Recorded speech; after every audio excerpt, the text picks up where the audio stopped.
Hi there, I'm Joey from EDH Rec, and today I'd like to reminisce with you a little bit. I want to go through each of my deck lists and share with you a fun favorite gameplay memory from that deck. Maybe it was an impressive kind of move, maybe it's just a cool synergy I really like. I don't know, I just think that these are cool stories, and Commander is all about creating fun, cool stories with other people, so let's get to it. As a heads up, this video will contain some spoilers for some of the gameplay episodes that have appeared in on other people's channels, so if you'd like to see those episodes without being spoiled, I've got them linked down in the description below. Definitely check them out, they are super fun. And I've also got all of our deck list links down in the description box as well. Those are in the description of every video we do. I just want to make sure it's all there for you if you'd like to check it out. First up, I'd like to talk about my Karazakar deck. A Rakdos Goad deck that loves a crowded board so that I can force everyone to attack each other. Truth be told, it's easy to get carried away with this deck. I have died to my own Karazakar triggers several times, and it's always very funny.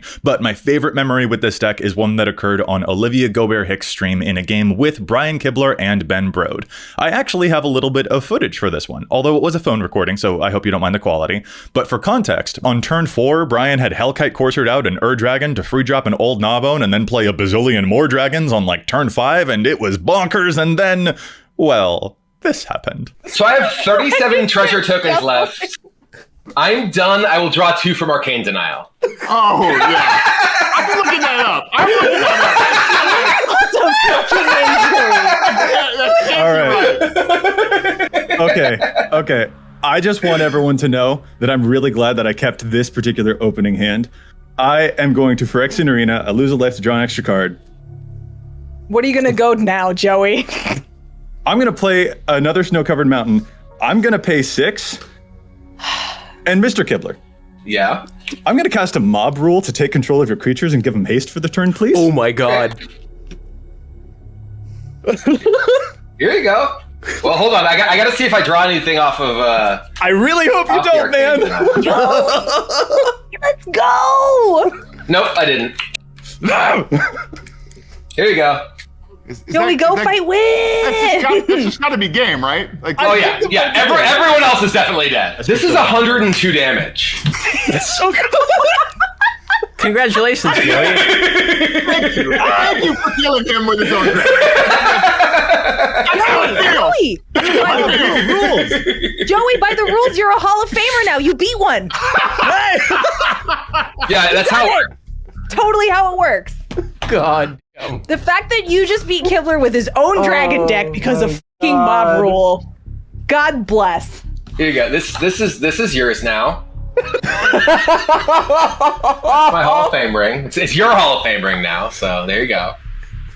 You have to get it like Olivia can definitely change the name of the side. You know, she's a ruler. Absolutely, piece of cake. She can definitely do that. So. Wow. Wow. Okay, I'm gonna run this deck back since I didn't actually play it. Yeah, you played 0 cards that game, right? Is that Not a single fucking one. You're absolutely right.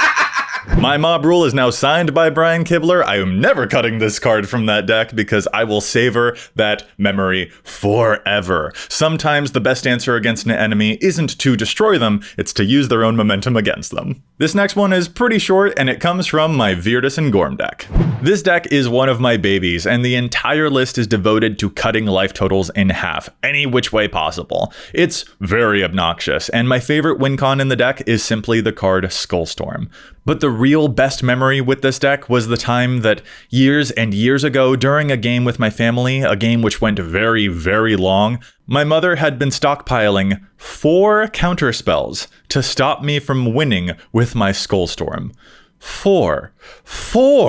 Some parents will ground you. Some parents will say they're disappointed in you, but nothing compares to the utter brutality of watching your mother deploy 4 counterspells in a row against you. Absolutely splendid. Next is, of course, my girl, my favorite, my banquet of Baba Lasagas, or as I like to call her, my baby Lasagna.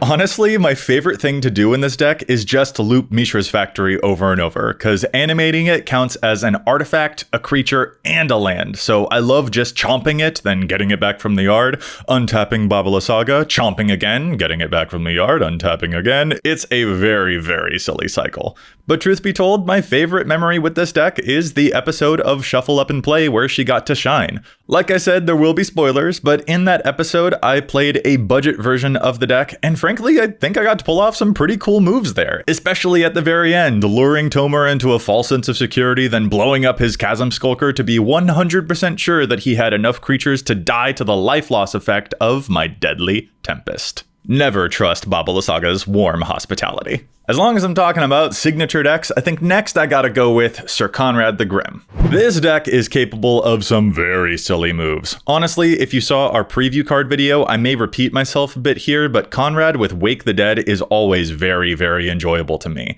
Even if an opponent isn't attacking at all, they still have to move through their combat steps, so I just love pausing them right there and being like, hold up, real quick, I'm gonna get back all these, and Conrad is gonna see them leave the graveyard and deal damage, and then he's gonna see them get sacrificed and deal damage. Oh, and they also have like 9 billion effects when they enter the battlefield. It's such a fun blowout from out of nowhere, and I loved seeing people's shocked expressions when I get to pull it off. But I also just gotta give a shout out to the classics too. Casting Morality Shift with Conrad in play is a banger. Casting Tombstone Stairwell with Conrad in play is a banger. But my favorite still comes from one of my very first times playing this deck, where I used a Bajuka Bog on myself to trigger a bunch of Conrad damage. It's such a delicious inversion of necromancy. There's nothing quite like it. Although, speaking of exiled graveyards, I think I gotta mention something with Old Rutstein. This is my Lurgoyf deck, just a bunch of creatures that get bigger if I happen to have a lot of stuff in the graveyard. And honestly, my favorite memory with this deck was on an episode of Elder Dragon Hijinks. Spoilers again, I warned you. In that episode, I dumped my whole deck into the graveyard and I was all set to win with a Mortal Kombat. But Ailey and Olivia demolished me, particularly with a most brutal Tormod's Crypt, which not only dashed my hopes, but it also killed off all of my grave-size dependent creatures, which was a real salt in the wound. But truth be told, that was perfect. That was absolutely the best possible outcome. To be honest, I popped off a lot faster in that game than I ever expected, and getting brought down so hard like that was thrilling. It made for such a better narrative for that game. Getting blown out in spectacular ways is so awesome. 10 times out of 10, I'd rather lose a good game than win a bad one. Alright, next one is Megafun. I call this deck Barakos, Party of 4. This isn't a strategy I ever thought I would like, but I've really fallen in love with balancing all of these different creature types to make sure you've got a full party. And with this deck, I had one heater of a game, which happened to be against friend of the show, Orlando, aka Teferi Magic. The game started off scary. Another player had gotten an early Scoot Swarm and tons of lands, and before long they had 100 Scoots, and I just so happened to draw the warrior card Nightclubber, eliminating all those bugs all at once, which was pretty fun. But from there, Orlando started dominating the game with his Sidar Jabari deck, taking everyone down until it was just the two of us left. I think I did a pretty decent job of making myself look a little defenseless, which made it all the sweeter when a bunch of knights flew in over the top to take me down and wound up haplessly falling to a comeuppance. But it wasn't over yet, because Orlando still had a lot of life, and that meant I had to be very specific with how I could execute my crackback attack. First, I played a Malakir Blood Priest, completing my party and causing a bit of life loss. Then I attacked with my small team, and that triggered Haunted One, so that Barakos gave my creatures +2 and Undying, a decent chunk of damage. Then I used the Cleric land Starlit Sanctum to sacrifice my Malakir Blood Priest, which re-entered immediately thanks to the Undying it had just got, and that triggered the life loss effect all over again, along with the effect of the land, which of course caused even more life loss. And then I used my remaining lands and a few of the treasures I'd made to cast Asterion, the rogue who's also a wound reflection. By this time I dealt a good 20-ish damage, but Orlando was still at like 50 life. He'd been lifelinking up a storm that game. So Asterion's end of turn trigger would be really good to deal even more damage, but it wouldn't be lethal. The thing is, though, one of my favorite cards in this Barakos deck is Strionic Resonator, because doubling Barakos' attack trigger is silly. Doubling triggers like Baldin or the Malakir Blood Priest, it's just so silly. But doubling Asterion's trigger? Now that is spicy. I move to the end step, Asterion triggers, and I copy it. Orlando had already lost about 20 life that turn, so he lost 20 more, and then the second copied trigger resolves. And since he'd now lost 40 life that turn, he lost another 40 life. Definitely a highlight moment. I love that deck to bits. Up next is my zombie boy, Sir William Helt. Zomzoms that go nom nom. I took a picture of one of my favorite plays with this deck, which involved the card Sakashima's Will, a spell that can steal a creature and then temporarily turn a whole army into a copy of one creature for one turn. This card doesn't look like much, but when you turn all those decayed tokens into copies of an undead war chief so that every single creature you control is pumping up every single creature you control, suddenly you're attacking for like 160 damage. Sakashima's Will Helt has enabled some truly bonkers scenarios. Speaking of which, I've got 2 memories to share for my next deck, which fittingly enough has 2 commanders, my Rayhan and Ishai +1 counters deck.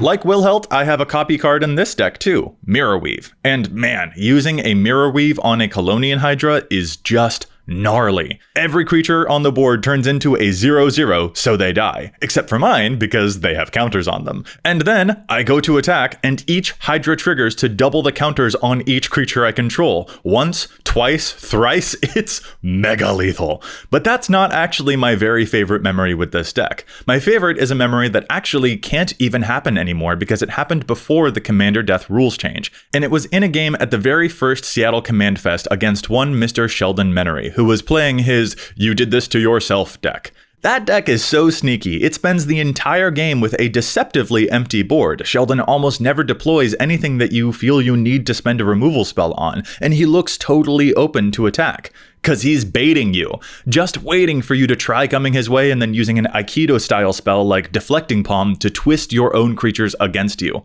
He spent the entire game forcing our own creatures to hurt us, so I had to time my moment very, very carefully. And at last, I made my play. I attacked him with my commanders and 2 nothing burger creatures. Ishai was huge, tons of counters on it, and right on cue, Sheldon targeted her with a Boros Fury Shield to reverse the damage back to me. In response, I used one of my removal spells on my own commander. I mean, I had a handful of them because Sheldon had never had any creatures in play. And at that point in time, that type of exile removal actually worked for Rayhan's ability because the Commander Death rules were different back then. It was a replacement effect that sent the commander straight to the command zone, and that would trigger Rayhan. As a result, I could put Ishai's counters onto another creature and avoid the Fury Shield. But of course, Sheldon had another Mirror Strike, targeting the new big creature. I cast a Beast Within, again on my own creature, to destroy it and move all those counters onto Rayhan. Without missing a beat, Sheldon had a third spell waiting, Reflect Damage, choosing Rayhan, so that once again my own attack would just hurt me.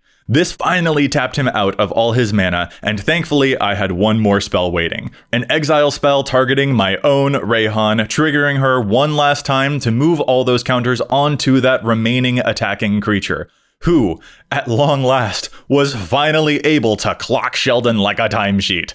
I got all giddy, the table exploded in hysterics, Sheldon was delighted. It was a moment I really cherish. Like I said, command zone rules have changed now, so this line of play isn't a thing anymore, but it's okay, because these days I play a lot more sacrifice outlets in that deck to make sure I don't have to use all my own removal spells on my own stuff. The next silly synergy comes to us from my Commander deck. The deck where every card has to say the word Commander on it. It sounds like a janky theme, but honestly, this deck slaps. There are a lot of Commander-specific cards out there that are really, really good, and backgrounds are especially potent when you have 2 commanders. My favorite memory with this deck was at a Seattle Command Fest against my friends Brandy and Ashton, when a Sheoldred threatened to peer into the abyss, which of course would be very, very lethal with Sheoldred's life loss triggers. And I freecast a Deflecting Swat to make sure it targeted someone else for very lethal damage. And then next turn, I cast a Genesis Storm, which flipped a bunch of stuff into play for free, because having 2 commanders makes that storm count really rack up.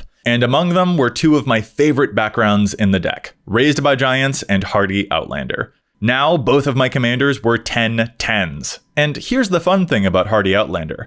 It checks upon resolution. So when my commanders attack, they both trigger Hardy Outlander and resolve one at a time. So Tana can give Timna a boost of +10, and then Timna will give Tana a boost of +20 with Trample. That's a lot of saprolings. And just in case that's not enough, here's another favorite thing I love with Tana. Wait until she's blocked and then cast Asterion's Thirst, exiling the blocking creature and pumping Tana up even more, and letting the trample carry all of that damage over. Like I said, the theme is a little bit janky, but this deck is pretty bonkers. Alright, these last ones are more about favorite synergies than crazy game moments, so let's go through them a bit more rapid fire. Yannette Cryptic Sovereign leads up my top deck manipulation deck, and here's my favorite win with it so far. On my upkeep, trigger Keen Duelist and Twilight Prophet. Keen Duelist flips Vanquish the Horde, dealing 8 damage to someone. Then, before the Prophet trigger resolves, I cast Brainstorm, put Vanquish back on top of the deck, then reveal it to the Prophet effect, and deal 8 damage to the whole table. On my main phase, cast Dreamcash, drawing 3 cards and put 2 of them back on top of the deck. Then attack with Yannette, revealing the first card that I put back, which is Baneful Omen. And then at the end of the turn, trigger Baneful Omen, revealing the top card, which is, again, Vanquish the Horde, to deal another 8 damage. And on my next upkeep, Twilight Prophet is right there, threatening to do it all over again. Then I gotta shout out a play from my Vohar deck. This deck is Classic Reanimator. Vohar discards huge creatures, and a bevy of classic spells brings them right back to the field. When that new card Breach the Multiverse came out, I knew I had to give it a try here, and I was not disappointed. It's a house, especially when you use it to get back your own Scholar of the Lost Trove, which allows you to recast Breach the Multiverse. I took pictures of this one. Here's a nice little before shot, and here's the after. Totally bonkers. Breach is one hell of a Magic card. Gotta give it up for the graveyards. Mimeoplasm is next, a deck all about making really fun combinations of creatures. Walking Ballista with counters equal to a Lord of Extinction? Don't mind if I do. But truth be told, I've had this deck for so long, I've done so many combinations that picking only one of them is like, I can't do it. In all honesty, my favorite thing to do with this deck is, and always has been, centered around my favorite spell in the whole game, Living Death. Specifically, sacrificing all of my own creatures to Altar of Dementia, milling myself, filling the yard even more, and then casting Living Death to reset the board, and I get left with a bunch of huge beaters in play. Every time I pull it off, the Plasm is pleased. After that is my darling black-white tokens deck, Thalice Reverent Medium. The plan is simple. Make tokens, go smash. My favorite pump effect in the deck is definitely Maw of the Obsidian. That card's damage output is ludicrous. But honestly, the synergy I adore most is the classic Newsgraph Mob and Cathar's Crusade. Every time someone casts a spell, remove a counter and make a zombie, which then puts a counter on the whole team. Lather, rinse, repeat. I've only pulled this synergy off like once, maybe twice, but every game I can't wait to make the dream happen again. The penultimate deck is my mono blue Scry Sphinx, Eligeth, and his familiar Essior to keep him protected. The Commander Stormcards sure have made a lot of appearances in this video, but listen, they're good when you have 2 commanders. And can you really blame me for these cards causing some of my favorite memories with these decks? Cause casting Echo Storm to make a bunch of copies of Psychosis Crawler, and then casting Ugin's Insight with Eligeth in play to draw 9 cards and deal 9 damage per Psychosis Crawler is an absolute dream. And lastly, one of my oldest decks, Titania Protector of Argoth. When my lands die, she makes elementals. My favorite experience with this deck is hard to describe, which is why I saved it for last. Basically, my favorite thing about this deck is when I have to take a leap of faith. With Titania and a Zurin Orb in play, you can make 5/3 creatures at a moment's notice. With Elemental Bond in play, each token you make draws a card. So the thing I love to do is to play everything, get it all out of my hand, tap all my lands to float the mana, and then just sacrifice them all. This fills the board with elementals and triggers a lot of card draw, and from there I just have to pray that I draw into like a Splendid Reclamation effect to get all those lands back. Or I have to hope that I draw an Eldrazi Monument or a Concordant Crossroads to make sure that those creatures are now deadly or resilient right off the bat. Sometimes I draw into nothing and my board gets wiped and I will have nothing, including no lands in play.